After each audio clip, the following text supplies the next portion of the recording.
Hello, everybody, and welcome to Women's Hour on Inside Veganism. We're really looking forward today having our guests on the show. They've previously been on Inside Veganism, and we have had Magda, Sophie, and Kaylee, and they are all joining us tonight on the show. And I'd like to welcome them all in now. And my wonderful producer behind me is going to do that. So I cannot wait to talk to you ladies about the subjects today. We've already had a bit of a debrief on what it is we're going to be discussing. So, yep, I'd like to welcome everybody again. So, hi, ladies. Hi. Hey. Hey, so we was having some little brief conversations just before we got started on air. And yeah, so the subjects we're going to discuss tonight and some of the ones we were just talking about is we're going to be discussing women in activism and how women use their bodies and so forth. I think Sophie may have something to say about that, being a bit of a feminist. I'd like to know your thoughts. Then we're also going to be discussing activism. Then we're going to be discussing Mental Health Awareness Week, as activism can really have quite a strain on your mental health and how we all deal with that. And then we are going to be discussing food and some pictures that have been circulating the internet recently as well. And then we're going to be discussing anything else that crops up. So, ladies, I'm going to get going with, I think you've seen some of the pictures today that have been circulating where Peter used women in kind of scantily clad clothing or near to no clothing to promote veganism and to get people's attention. So I'm going to start with Sophie. What you think on women that do this? Do you think it's beneficial to the movement? Do you think it works? Or is this not anything to talk about? What do you think? So, you know what, it's a really funny one, and it came up in conversation when I was in the office today because I'd seen that it was going to be a topic tonight, and it's something that I've spoken about with people at work before. And I've got to say, it was what I struggle with. Actually, I'm actually really on the fence with it because there's a big part of me that thinks, it's absolutely that woman's right to choose to do that. And, a lot of women I know who would find things like that really empowering. And it's all about, the woman's right to do whatever you want, what she wants to with her body. But then you have this flip side of it is encouraging the sort of objectification of women's body. And in terms of doing it to promote veganism, it does, it gets things seen and it gets things in the press. But yeah, I can really see why people do have a problem with it as well. So I'd be curious to hear what your other ladies have to say. Yeah, Kaylee, you're nodding your head. What do you think? I'm like exactly the same. I could see both sides of it. But like I just get so bored of it being like in the press again about what women are wearing or what they're not wearing. I saw the article and I looked at these women and I actually thought, yes, they're wearing very sort of like swimsuits, so not wearing much. But I looked at them and I thought, the first thing I thought was, my gosh, these women are beautiful. They're holding themselves really well. They're strong. They look really classy as well. So did I think it had anything much to do with the message? Like, probably not. Maybe it's trying to promote summer's coming, strawberries, ice cream. So I can kind of see where they may have been going with it. But I myself, I don't see it being a big issue. I think it's actually more like the media has turned it into something that it's not. I don't really think they were being objectified or sexualized. And also a lot of the other activisms that's gone around. I know the message is there saying, I'd rather go naked. So that had that message behind it. But still, it would be women holding boards, obviously, and being naked. But I think maybe this one was trying to promote summer, and that's why I think they were going with it. So I don't really have a problem with it. Maybe it might not have been the best way to promote what the message that we're trying to get across, but I definitely don't think it was the worst, and I don't think it was anything that needed to be blown up into such a big shock. Yeah, so that's kind of my views on it. Yeah, I mean, the headline was put the breasts away, Peter. Your cheap stunts do nothing for animal welfare.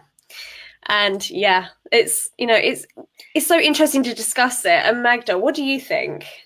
Well, I think that we, in this day and age where discussing what women are wearing is completely inappropriate. That's the part that's inappropriate. Nobody should really be saying anything about it anymore.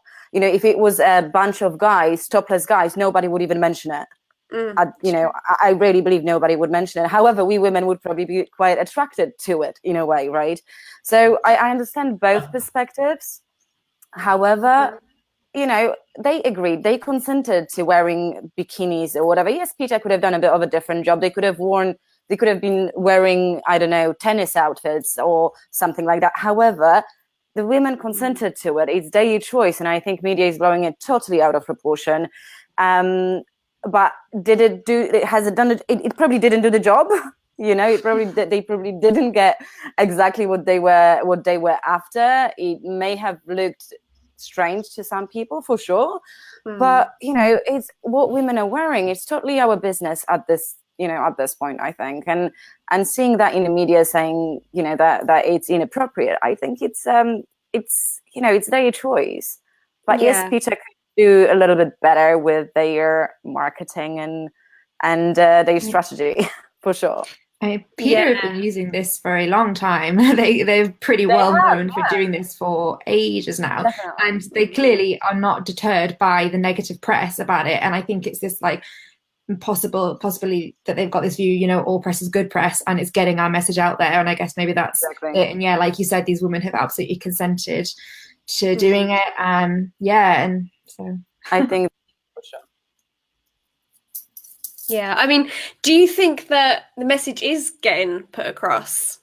Do you think, because like you just said, Magda, then how many people then may have, and Kaylee, you said as well, how many people have actually made the correlation between having, having strawberries with vegan cream? It's just, would that have stuck in their head? I don't know. I mean, it probably would. But the thing is that when you think about it, it would most likely attract men rather than women. A lot of women, a strong woman would definitely go and speak to them about it and would probably try the strawberries and cream. But strawberries and cream are, sex has been used in marketing for a very long time, and it's been used all over the place. This particular campaign just, they probably aimed at men. When you look at dairy adverts, it's been a really common theme as well to sexually objectify women in dairy advertising. So I guess they're taking that on. It's like, well, this is the non-dairy version of it, and if dairy can sexualize women for advertising it, then you can do it. Well, I think it's just about any. Yeah, I think it's just about any industry. And every single, in advertising, you see just about everywhere. I mean, Subway, you see those big banners with a Subway sandwich and a woman right next to it. It's just, it promotes sex hugely. And, it's women have been objectified and sexualized in advertising for ages. And it just doesn't seem to be changing. Yeah. I mean, Kaylee, do you have anything else to add on it before I ask some more questions about it? Yeah, so I need to apologise. I think my link's a little bit thrown out, so it's quite hard for me to hear, and obviously I can't see. But to be fair, I think the media may have just jumped on this a little bit and ran with it to make headlines and to sell newspapers and sell their brand. So I think it really has just been kind of talked into something that it really isn't. Like I said before, the first thing that I looked before I even saw the headline was like, oh my gosh, like these women are incredible. Look, they look amazing. They look really classy, and I could not see a problem with it. I mean, I can see both sides. Like I said, I can see why people might get a little bit, not offended, but think, okay, this is not quite the right route to go down. But hey, it's got it out there. It's got people talking about it. We're discussing it tonight. I'm sure we're not going to be the only people. So the message is getting out there. So I think it was a really clever marketing strategy on their behalf. Yeah, I mean, it's definitely catching attention, isn't it? Yeah. So, like, a question I had to ask was, do you think that this kind of makes a bit of a mockery of the movement? Like, you know, do you think people are going to take it seriously? Or what do you think, Sophie?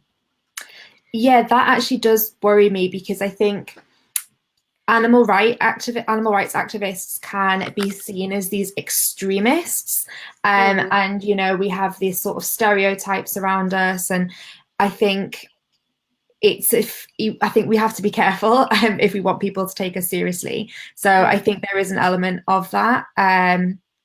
Yeah, but again, you can kind of see both sides, because I do think a part of me, you know, I kind of agree with Kaylee that it is clever, and it got the message out there and all that. But yes, that is a concern. Yeah, Magda, what do you think? I agree with Sophie for sure. I mean, it can be both. It could potentially damage it a little bit. However, it is, you know, it is publicity too. So I agree with Sophie over here. There's not really much more I can add. Yeah. No, that's fine. That's fine. I'm just going through my questions here because there were some points that were made today about it, and I'd just like to read them out. Somebody, Jen, had said, personally, I think it is old and tired. Peter, it seems counterproductive, and I feel like Peter is at the point Peter are at the same point as any large corporation that parades women's bodies around to make money. And another lady, Elsa, had said, I think Peter's tactics of using naked women are problematic. Our fight to end animal exploitation is valid enough without having to use sex in order to sell it. I'm not a fan of objectifying women for a cause. I'd like myself and other women to be listened to and taken seriously without getting dolled up and half naked first. I think some of these old school tactics undermine that. I mean, do any of you guys have anything to add to that? I mean, Sophie, you're nodding. Yeah, I think the what she was saying about the old school thing is right, because I think, you know, 10 years ago, 20 years ago or whatever, when Peter probably started using tactics like this, animal rights weren't as well known, veganism wasn't as well known, but now is it as necessary to do as drastic things like that now? Because really, like, how much has veganism kind of become on everybody's radar and in the media's radar constantly? Just in the past couple of years, it's kind of boomed. So is it really necessary to still be using those cheap tactics, I guess? But also there's something interesting, because they always use women, obviously, and I've never really seen, or hardly any, something that they could do is just, well, why don't they use men as well, or instead of, or use both? And if it's just, well, if it's a naked woman, then it's also a naked man, and then it's not about the woman, it's about people, and it's about making a statement about both. Then it's not the objectification just of women. Like, that was my colleague Liam. He straight away was just like, well, it's something really easy Peter could do. If they just included men, then they wouldn't have as much backlash. And I think he might be right. That is a very good point. Yeah. Do you want to say anything more on that, Magda? No, I do agree. This is exactly what I said at the very beginning. Imagine if you had men, it probably would not even, if it was just men, it probably would not even get to the media. Nobody would write an article about it. But because it was just women, they did, obviously. They made a big fuss about it. But as Sophie said, if it was a mixed group, we also probably would not be hearing about it. Yeah. So yeah, they should really consider that. Yeah, I think they should. Kaylee, what do you think? Yeah, cool. Yeah, cool. Science link on this one. So we all have, so especially talking about raising the awareness around veganism, is something that we feel very, very passionate about, being vegan. And I think if a woman needs to promote what she's passionate about in a way that she feels powerful. And so if you feel powerful, getting glammed up, are you comfortable in your body? Do you feel great in what you're wearing? If you feel great wearing jeans and t-shirt, promote it that way. If you feel powerful when you're wearing your bikini, brilliant, promote it that way. I think it's all through how you feel in yourself and getting your message across. I think it can actually be quite reversed and have the opposite effect. If people are saying, you shouldn't be promoting things in this way. Actually, if a woman wants to promote something in that way, it's because that's how she feels. It's how she feels powerful. then I think she has the right to be able to go out and do that without then having this opinion of saying that she's not a feminist and she's, you know, going back 10 years and objectifying her body. I think it's down to what you feel comfortable in and how you feel powerful to raise the message and spread awareness of what you want to speak about and use your voice for. So yeah. I think that's a very, very good point. I mean, you know, however you feel powerful and however you can get the message across, surely that's got to be the positive, hasn't it? I mean, we're all trying to draw awareness to these issues. And like you say, if you stripping down and wearing a bikini with words on your body is your way of doing it, then fine. If your way of putting on a mask and standing there holding a screen for like 5 hours, if that's your way of getting the message across, then fine. But yeah, I think I just find it so interesting, all the different comparisons and all the different methods of activism. You know, for example, how Anonymous for the Voiceless will completely almost dehumanize you by putting a mask on you, making you wear black and stand there still holding a screen so that the viewers don't notice you, really. They notice the footage. Whereas I just think with the women going out for some of the PETA campaigns, it's more, it looks, you're getting the attention onto the women, not so much about the issue. And I think that's the only slight distraction. Yeah. But yeah, I mean, I don't know if you guys have anything on that, if you think about that. Oh, we've had one question come in. Magda, you may be able to help with this one. It's from Corinda. And one question, how do you grow veg? Do any of you grow veg? Magda, do you grow veg? I have a herb garden. I don't actually have a garden big enough to grow vegetables. However, I am going home. I'm going back to Poland on a Monday, and I'll be able to help my mum a little bit with everything. So that's quite exciting. I've been planting vegetables since I was a kid, really, because we have a big piece of land back home. So you know, we have all the essentials, but it is, you know, it requires quite a big piece of land. So Corinda, you can send me a message. I'll help you with that later. Yeah, definitely. So yeah, Corinda, if you find Magda online, if you also, isn't your tag the easy way to go vegan? Did you want to say a little bit about your book and your book life and your cooking? We can do that after the whole the conversations about everything. But yeah, I'm very happy to talk about it. I can talk about cooking for hours if you'd like me to. Yeah, definitely. Yeah. So what did you have for dinner tonight? Tonight I had a chickpea pasta with a mushroom sauce with coconut cream and a bed of spinach and broccoli florets. Okay, hungry now. that was it. And it was actually something that my friend made. My friend made this today because she knew that I had the interview. So she was like, I'm going to make dinner today. So yeah, I'm lucky enough to have really good friends around that cook for me too. She often actually uses my book as a guide for things. So that she actually made the mushroom pasta from the book, but she changed the recipe around a little bit as she didn't have pesto.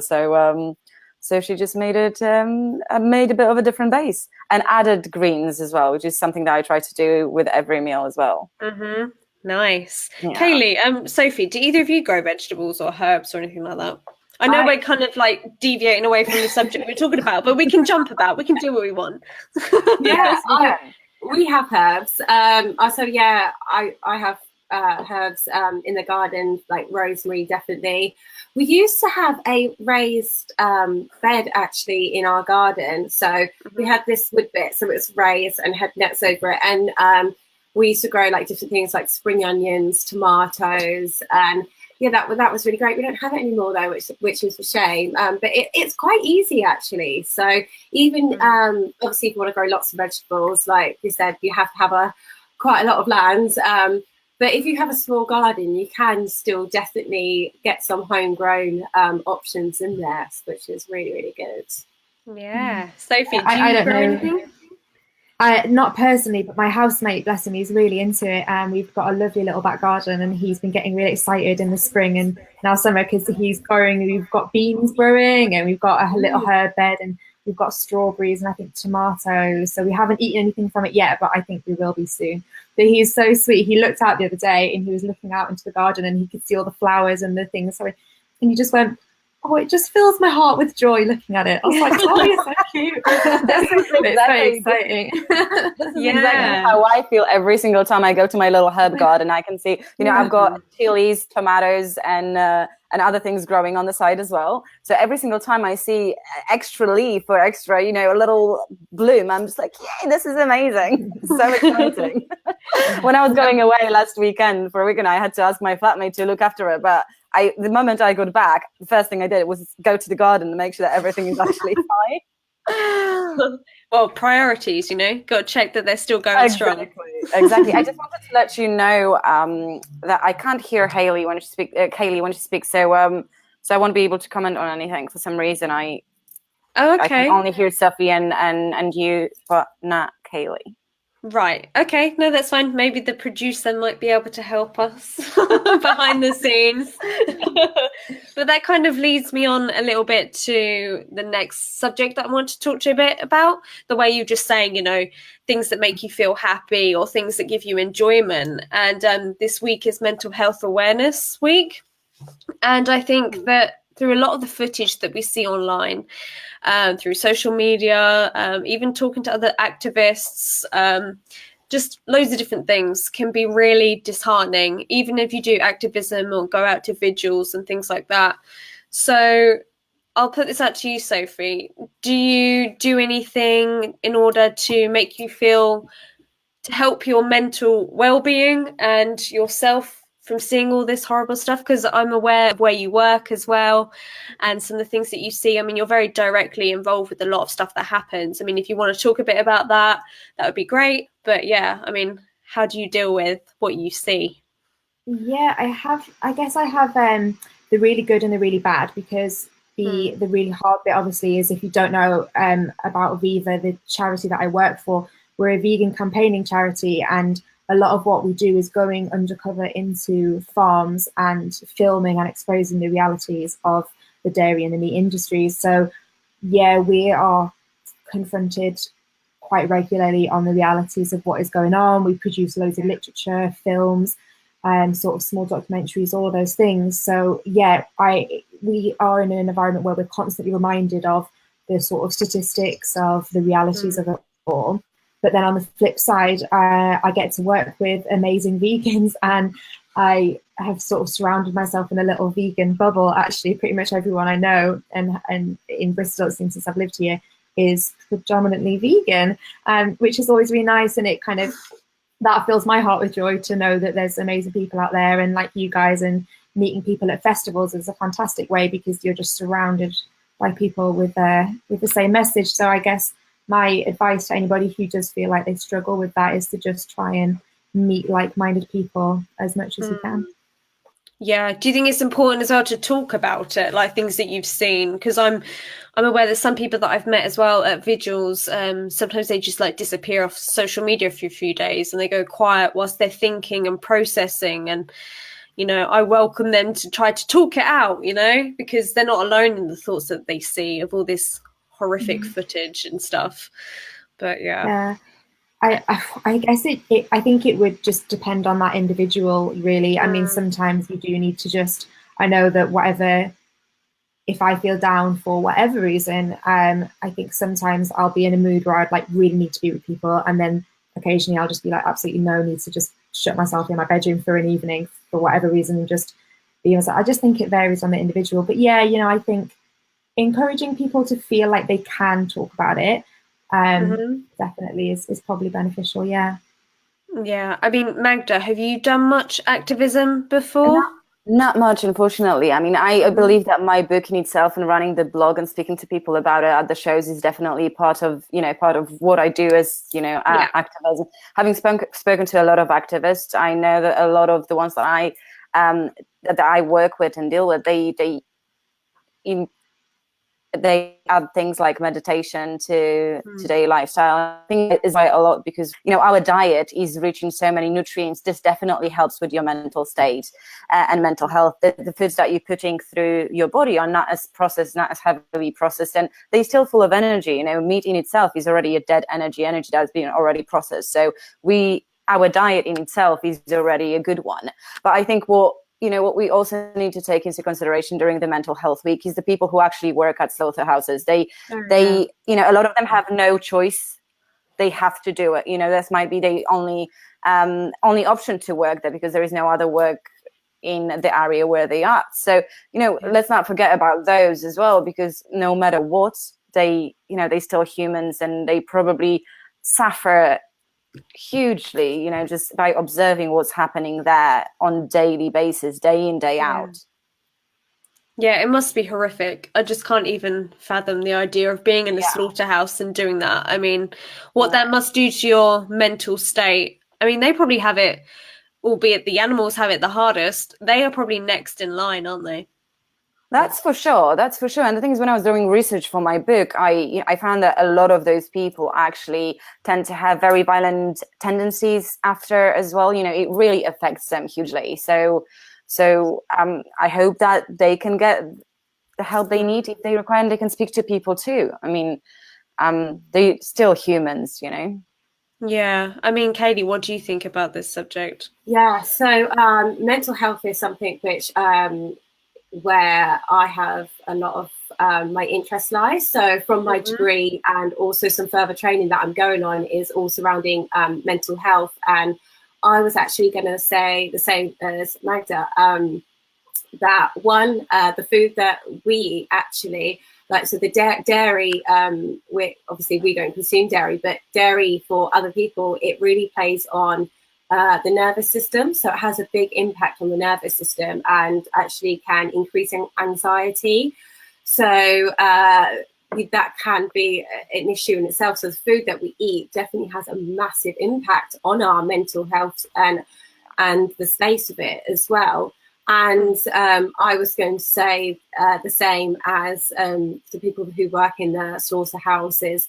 And also, I read an article on the staff who work on the live export ships and what they have to go through. And they're coming forward and they're telling their stories. And just the research actually now around people who work in slaughterhouses or on the live export ships, what they've been through, how they feel because of it, and the impact that it has had on their lives. And that's another thing that, being vegan, that we want to take into consideration, because we want to do less harm as possible. So that's a big part of our movement as well. And I think that's a message that we need to start getting across. So I think it's getting there now. I mean, I've seen a few research papers and posts coming up about on that side. And I actually think that's some people who may not be living a vegan lifestyle might actually start realizing, okay, this is having a big impact on,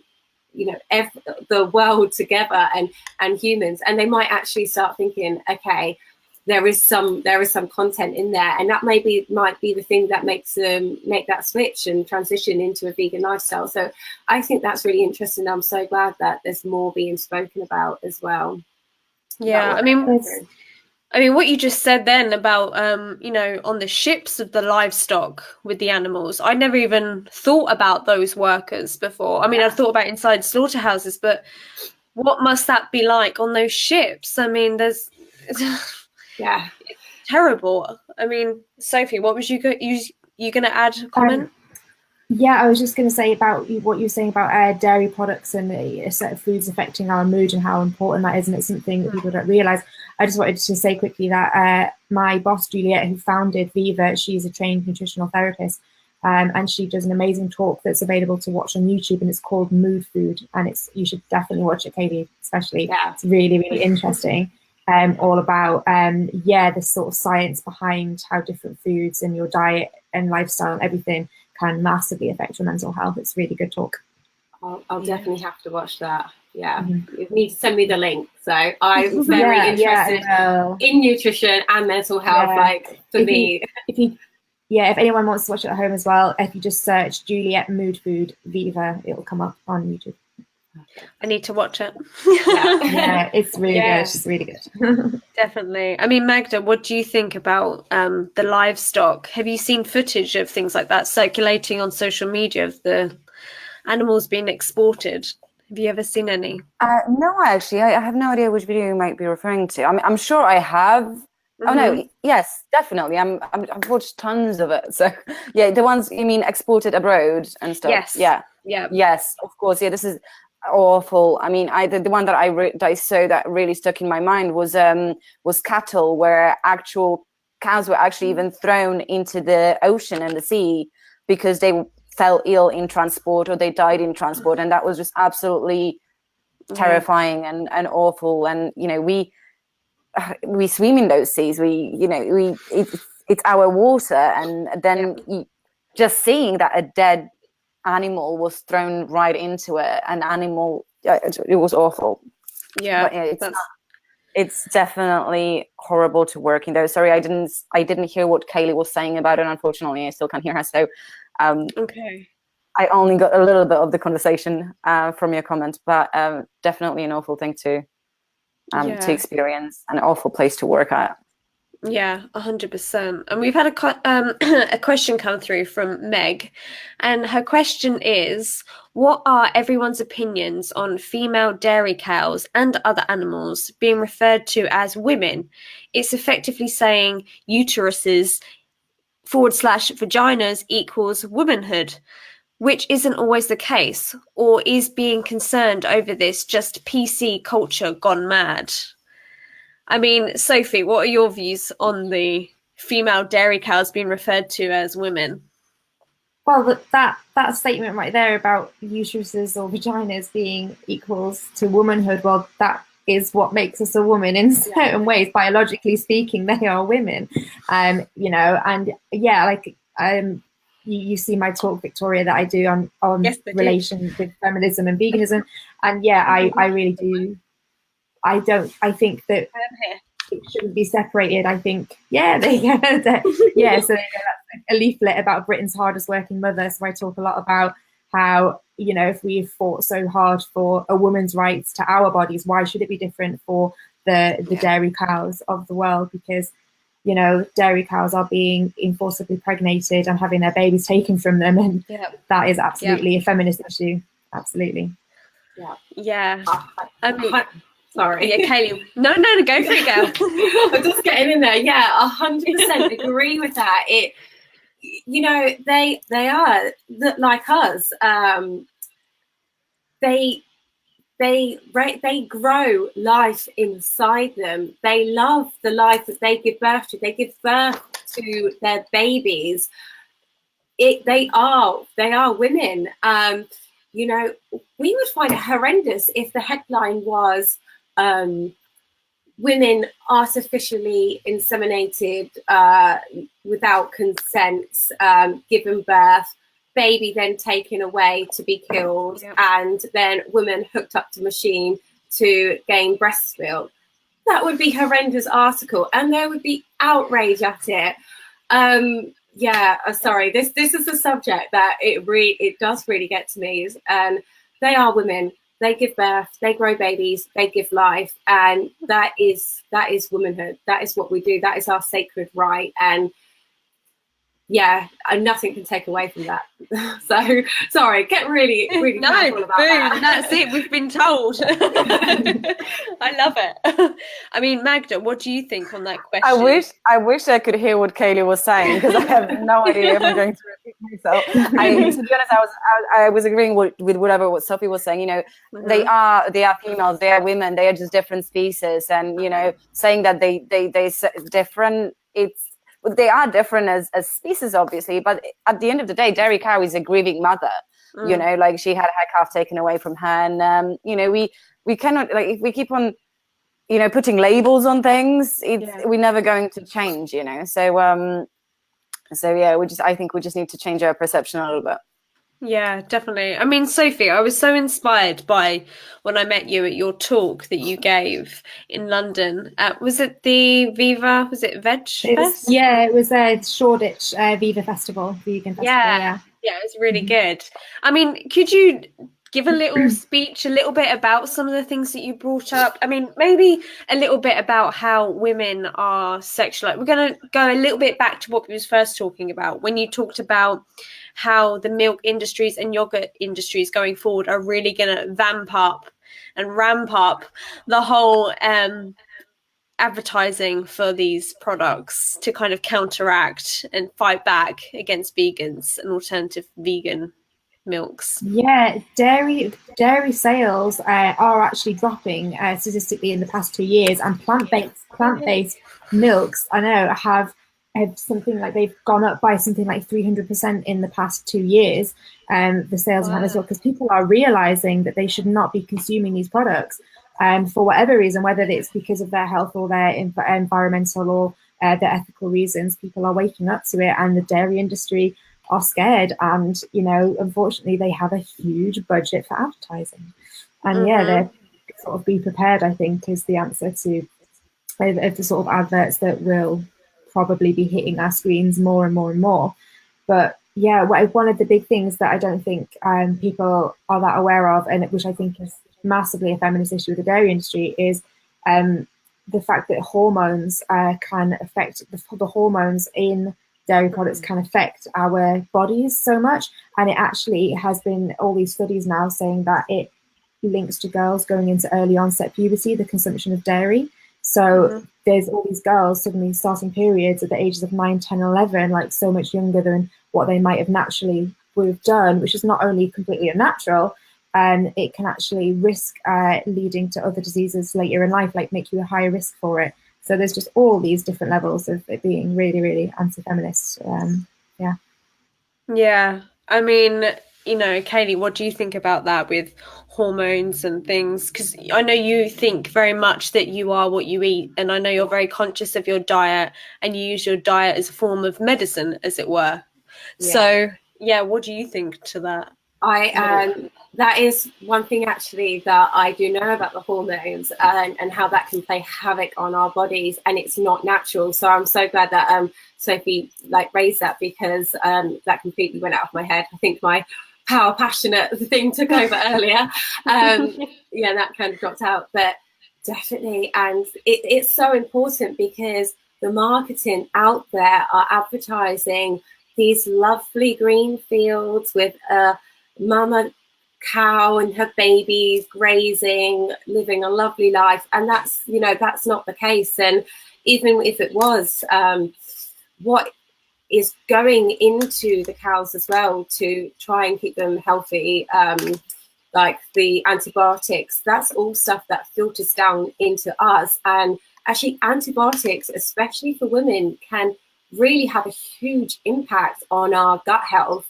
And when our gut health is off, everything is off in our body. And that can cause an overgrowth of bacteria, especially like candida in the gut. So there's definitely a lot of, dairy is a feminist issue, and I completely agree with that. And I think the message will start getting out there more. It's just it is slow, because the dairy industry does have a massive marketing budget that's just been discussed, and the vegan movement probably doesn't have a large budget for that, but we're getting there. We will fight back with what we have, and I think at the end of the day, we're telling the truth, and that truth always comes through, and you don't have to try as hard when you're telling the truth. So I think that's kind of the message we'll keep, keep on that fight. Definitely keep the fight up. I mean, Magda, I just wanted to say as well, in your book, I found it amazing, and the way you just list milk in your book. You don't put like almond milk or anything else milk. It's just milk, because it should be that type of milk anyway. That's like one of the things definitely in your book with like all your recipes. I mean, how did you find it? Sorry? How did I find what? Sorry? How did you find it making, so when you were veganizing certain dishes, because I'm aware that your mum helped you to veganize quite a lot of things. Yeah. And how did that go with like milk alternatives, or did you just cut some things out? For me, when I did my food intolerance test a few years back, way before I went vegan, and obviously dairy was one of the things I was intolerant to, like most of the population anyway, lactose. So I switched my milk quite early on. The only thing that I was eating during, like, when I was transitioning to veganism, was still like a Greek yogurt or something a few years back. But for me, moving to a plant-based milk was not an issue because I actually preferred it at the time. Even, you know, it tastes better. It doesn't have as much fat and all of the hormones and everything. You know, it just was not something that was a fan of anyway. So for me, it was a very easy transition. Even the whole vegan transition in itself was not really as hard as I at the time expected it to be.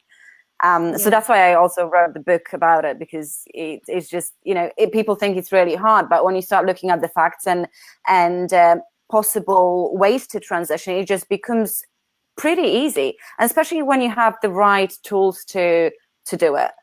Yeah, 100%. Well, your book clearly demonstrates how easy it is to go vegan, hence the title. Yeah, and you know, I was actually doing I'm doing a nutritionist course at the moment, and one of the assessments was to write a 3-week transition plan from carnivore to vegetarian, so from omnivore to vegetarian, from vegetarian to vegan. And I found it so interesting to actually go back to what I used to eat as omnivore, and then put that transition into actual food plan, where you have all of the nutrients and everything included in it, and, you know, the obviously calorie consumption, all the macros and so on. So that was a very good exercise for me to go back in time a little bit and taking all that experience from when I was writing the book into that whole process, you know, into that learning experience. So that was actually really good. Yeah, no, that sounds fascinating. There was something else I wanted to talk about, still on the subject of food. I don't know if many of you had seen a picture recently of a cow that had been shot dead. You're nodding. Yeah. Had been shot dead in an aisle. Yeah, quite gruesome. Saw the picture. It looked terrifying. I mean, but at the end of the day, there is nothing. It's exactly what you have on the shelf. It's just you don't see it. I mean, this is what people don't understand. I had someone sharing a petition today about the Chinese Dog Festival, right? This is something that's been going on around, and totally like, obviously it should not be happening. However, it's just being a hypocrite. If you're signing that petition, you have a steak on your plate. Yeah. You know, it's exactly the same. There is no difference between the two. It's tradition. Like, for them, eating meat is tradition. For us, having a, you know, roast dinner, steak for dinner, or whatever it is, this is something that we've been thought for, you know, centuries. This is something that we've been doing for a while. It's also a tradition. It's just a different country. So it's the only difference is perception here. So you know, seeing a dead cow shot on the floor and seeing it cut up in little plastic wrappers, it's exactly the same. Yeah, in my view, in my opinion. Yeah, definitely. I mean, Sophie, you're nodding your head. Have you seen the picture of the cow that was shot? Do you know the story? I don't know the story of what happened. So I believe what happened was there was a truck heading to slaughter with cows in it. It overturned and 2 escaped, and one of them managed to escape into a supermarket, probably absolutely terrified, thinking it was safe. But no, they shot it, and that picture is just horrific of it just laying in the aisle, blood everywhere. It's just horrific. I mean, Sophie, what do you think about that whole situation scenario? It's the same, but it's this disassociation with what meat actually is. You know, people are looking at meat as this thing in a packet that comes on a shelf, and it's exactly the same with milk. It's this thing of carton, and it's this language and this kind of mentality we have where we, you know, what Mag was saying about how you write milk in your book, because I've had it in cafes where people say they refer to, oh, do you want normal milk or soy milk? And I make a point of saying cow's milk. I don't want cow. That's milk from a cow. You know, you have to, because people don't think of it. And it's exactly the same with meat. It's just like, you know, just the language. It's not, you know, beef, you know, or steak or burgers. You know, it's not like dead baby calf, is it? You know, it's veal. So it's, you know, if it makes people maybe wake up a little bit and think, oh my God, I was so against this cow being shot in a supermarket, yet I was okay with it going to go and be slaughtered, you know, behind closed doors, then it's just so hypocritical. Yeah. I mean, Kaylee, what did you think of the picture and the whole scenario? It was devastating. it was so sad, and I did see so many comments. Obviously, there was a bit of a debate on there. I'm sure you probably read some of the comments, but it's so true. And I think actually it did. People started to think, actually, okay, this is what's happening to animals. This is what's on my plate. I mean, I don't know about you, but I have been to dinner parties or where the subject of veganism always comes up, and I don't start it, but it comes up. And people can say, but, oh, don't you just miss the taste of the steak? And, oh, I don't like that, all the blood's coming out. And I'm like, no, I don't. But also, I think it's really kind of like they find it okay to say that to me. But if I turned around and said, no, I don't want to have that dead bit of rotting flesh on my plate and going into my body, they'd get so offended by that. I would be like, oh, judgmental vegan. And I'm like, but it's okay for you to say that to me. So, yeah. I think it is that disassociation of actually what is on the plate and how it gets from on the plates. People seem to think it's nicely just, ended up like this, had this nice little life. And I always get told as well, they're saying, oh, but if we didn't eat them, they wouldn't be born. And that's another, I think, argument for another day, because we could be on wrap for that subject. No, I think that's a very good subject to bring up at some point, definitely. Yeah. I mean, we've had another question come through from Catherine, and her question is, what are your thoughts on a raw vegan diet? Are there any health benefits? Like, do you kind of smiling? And Sophie's put the thumbs up. Yeah. Raw vegan diet is amazing. It's not something that I would be able to adapt myself because I love cooking far too much, and I love exploring all the flavors there. However, raw vegan diet has huge amount of benefits. It's starting from weight loss, improved digestion, reduction of helps with a lot of diseases. It's anti-cancer, helps with reduced risks of heart disease as well. There is tons. It's just you have to have the strength to do it. For me, cooking is the passion. So yeah. No, that's totally fair enough. I just love cooking. Sophie, what do you think? You had the thumbs up. Yeah. So last year I sort of, towards the beginning of the year and then leading into summer, I was sort of doing it naturally, where I found myself really getting into more salads and eating gradually more and more raw food and doing a little bit of reading about it. And I was really noticing like my skin was looking loads better, and I stopped wearing makeup. Just that was it, because I felt so much more comfortable and healthier, and I had more energy. And then I did a month of 100% raw, like completely. And that was really interesting because it's a bit of a minefield, because you suddenly think like certain nut butters, a lot of the ones we buy aren't actually raw, they're roasted and then made, like little things that you kind of start picking up on. Obviously it's depending on how strict you want to be.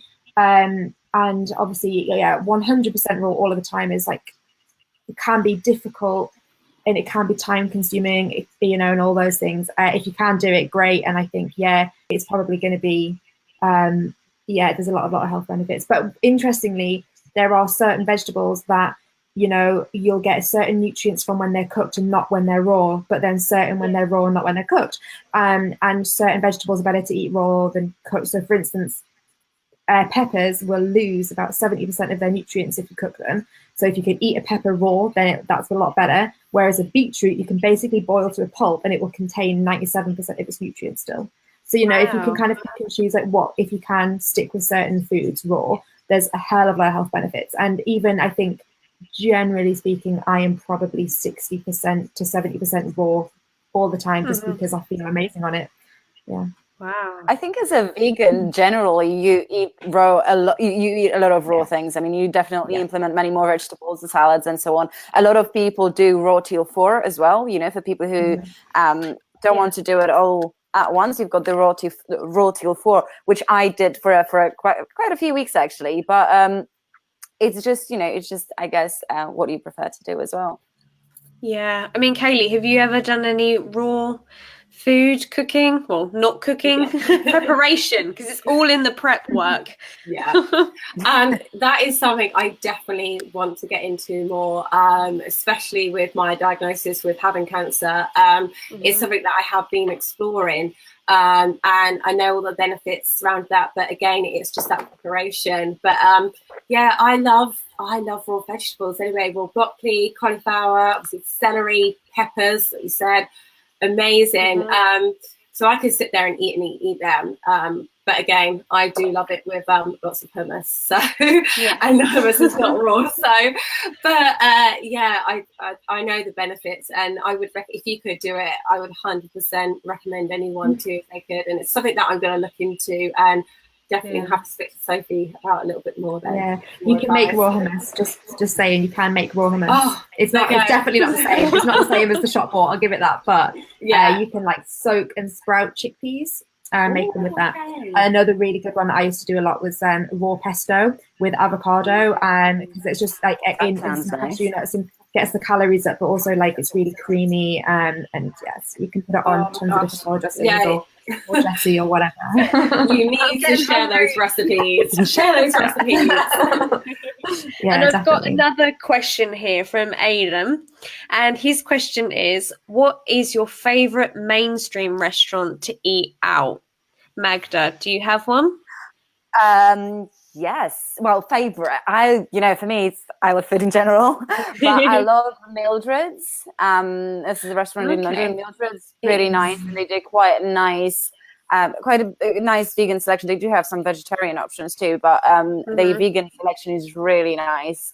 And another thing that I really enjoyed yesterday, actually, I went to Wagamama and tried the katsu curry. And oh my god, I want to get on to that. Actually, I really have to tell you guys, it's amazing. I was really, really impressed. It actually is like with a really nice Seitan steak in panko breadcrumbs with rice and the sauce. It tastes amazing. So I'll definitely go and try it again. To be honest, I try to stick to the local little vegan restaurants, run by vegans. There is one not too far from me called Paradise and Bakery that is actually doing quite a lot of raw food as well. This is the place for me to go to in the area. And that's the one that I probably would support the most as well. Okay. I'll post the link in the comments later. So next time you're in London, you should definitely check it out. Yeah, I mean, I suppose being in London as well, you've got so many, you've got the vegan bubble, you've got so many choices. But definitely in the area where I live, we are quite limited. And Kaylee's nodding. So, what are your favourite mainstream ones? Because we've all been nodding at the katsu curry, so I presume everyone here's had it. Yep. Yeah. Do you know the katsu? So I was at Wagamama's recently, and I said to them, I was like, years ago, the katsu curry was my favorite one when I was vegetarian, not vegan. The katsu curry was my favorite, and he used to make it with like butternut squash, aubergine, and I think sweet potato. So that was fried with the curry and the rice. And for me, I like seitan sometimes, but I'm not massively into like the fakey meat stuff. So I was like, why don't you that seems, I know it's great that you've got the seitan, but why can't you do that one vegan as well? And he was like, it is vegan. It's just on the menu. I was like, no, you didn't. I was like, that needs to be on the. You need to make that more known, because that's a good thing to know about. Because I much preferred that versus the seitan one. But I really do like eating at Wagamama's in terms of sort of chains or whatever that are offering the vegan menus now. I think Wagamama is up there for me. Yeah, I'm definitely. I'm lucky. So. Yeah, leaps and bounds. I think that they are. They're regularly updating their vegan menu, aren't they? Yeah, they do. Yeah, it's really good. All of the chains seem to be pretty on it. But I'm lucky because I live in Bristol, so there's quite a lot of really good places to eat in Bristol. There's you're lucky as well then. I have to add something. I don't know if any of you have been to Pureza, the pizza place. There is one in Brighton and one in London. Okay.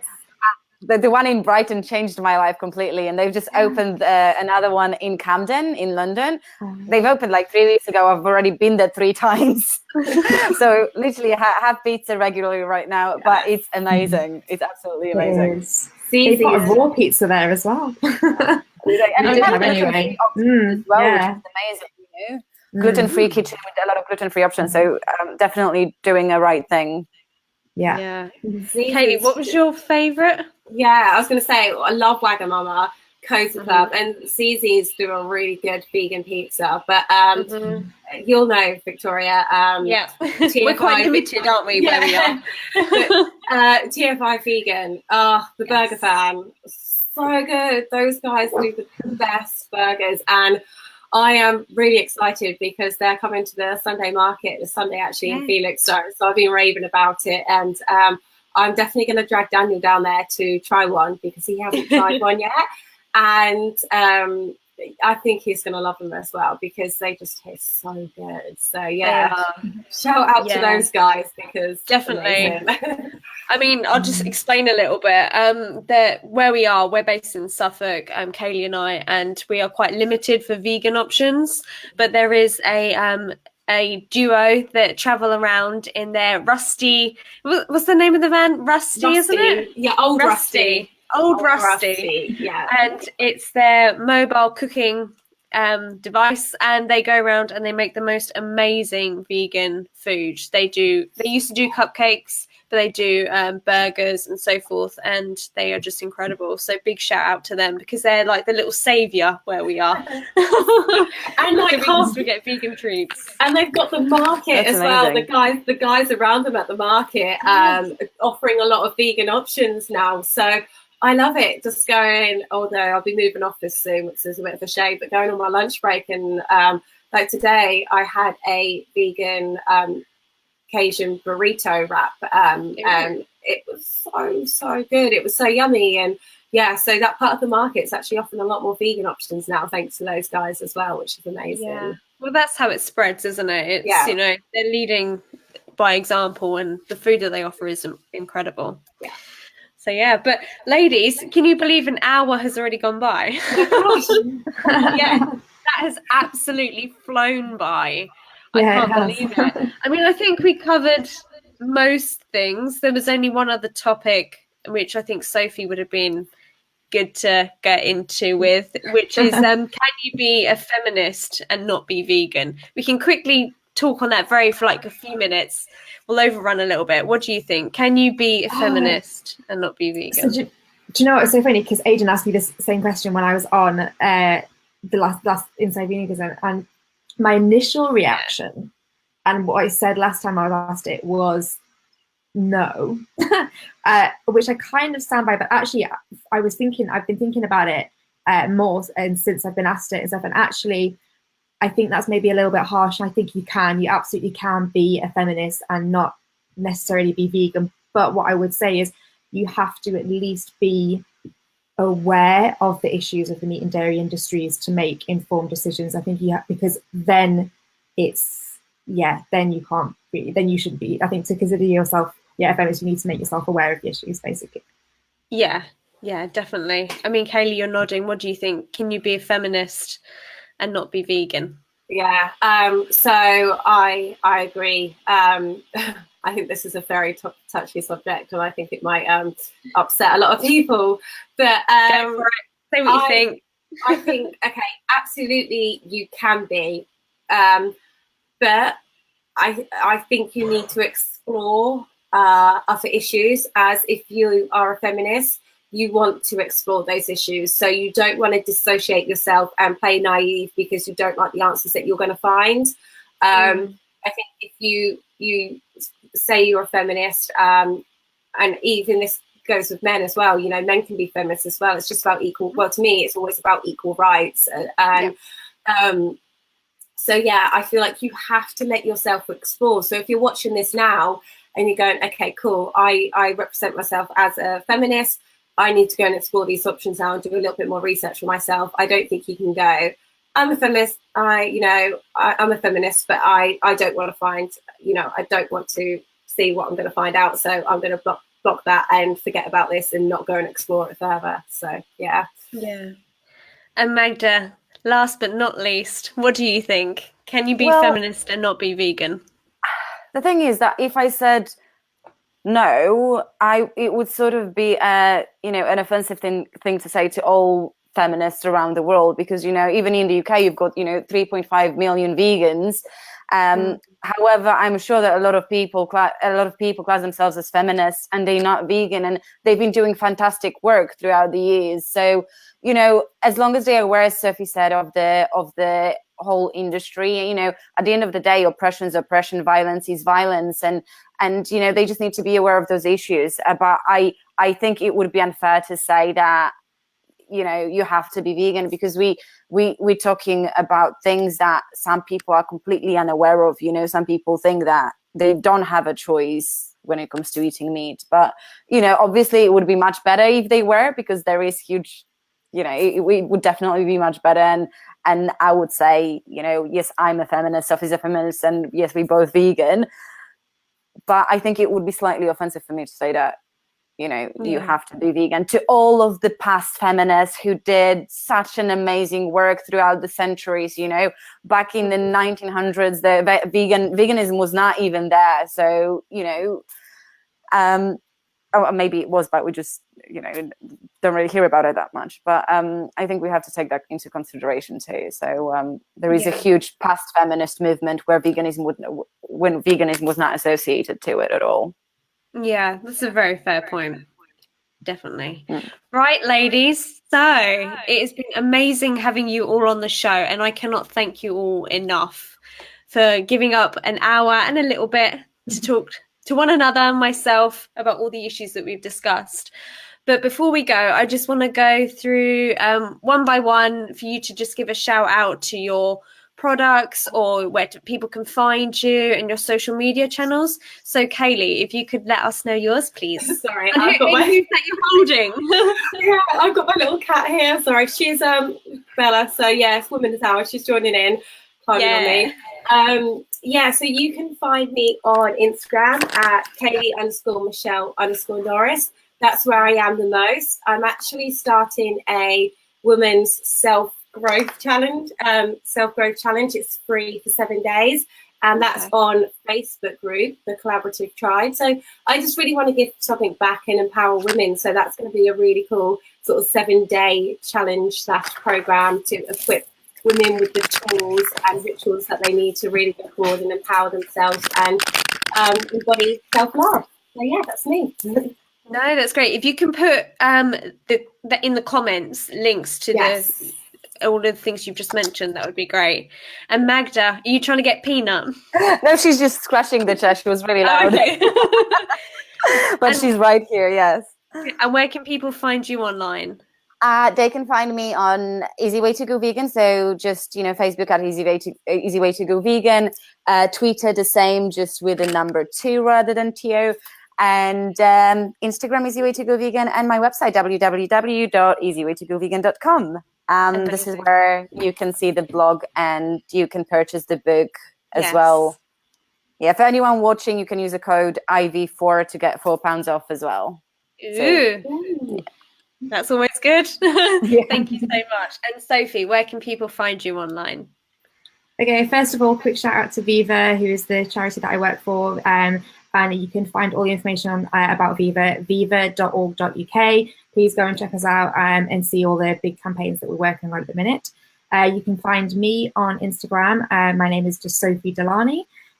Also, I completely forgot to mention this before when we were talking about food. I actually have a food blog, and I've got some of my raw recipes on there. So Kaylee, if you're interested, it's Consciously Sophie, and I will put a link in the comments afterwards. But it's all about conscious living and about how to just, being more conscious about, where your food comes, what you're putting in your body, the sort of. And I did a nutrition course, so I've got the nutritional sort of facts about each recipe that I put on. So I will put a link to that. Amazing. Sorry, Kaylee, what was you going to say? Sorry, I should have mentioned, about my blog as well, but it's under, maintenance at the moment, but it's back at the end of June. But that's livinghealthybeatingcancer.com with recipes and lifestyle on there as well. So cool.